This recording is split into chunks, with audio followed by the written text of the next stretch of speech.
সেদিন গিয়েছিলাম পিকনিকে। তো পিকনিকের একটা ছোট্ট স্টোরি তোমাদের সাথে শেয়ার করছি। তীর্থদের অফিস থেকে প্রোগ্রাম হয়েছিল পিকনিকে যাওয়ার। ও আমাকে বলেছিল, তো আমি ওকে বলেছিলাম তুমি যাও, আমি যাব না।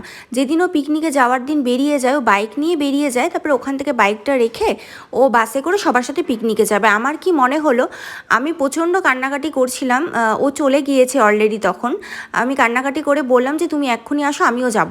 তো বলে এখন আর সম্ভব না, অলরেডি লেট হয়ে গেছে, বাস কি তোমার জন্য দাঁড়িয়ে থাকবে? তো যাই হোক, 1 মিনিট পরে ও আমাকে ফোন করে বলছে যে ঠিক আছে তুমি রেডি হও, লেট করো না কিন্তু। তারপরে আমি রেডি হয়ে ফাইনালি ওর সাথে পিকনিকে যাই। আর পিকনিকে গিয়েও সবাইকে বলছিল যে ও যেইভাবে কান্নাকাটি করছে আমি কি করে ওকে ফেলে আসি।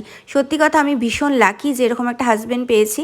ও ভীষণ আমার কেয়ার করে, ভীষণ ভালোবাসে। তো আমি ওর সাথে রাগারাগি করি। আর একে যে দেখলেন, এ হচ্ছে গুবলু, একজন কুকুর নিয়ে এসেছিলো। গুবলু ভীষণ কিউট ছিল, আমি ওকে অনেকক্ষণ আদর করেছি। আর ও গুবলুকে শুধু না, ওখানে অনেককে আদর করেছি। তারপরে খেতে খেতে বিকেল হয়ে গেছিলো, এখন নাচানাচি হচ্ছে।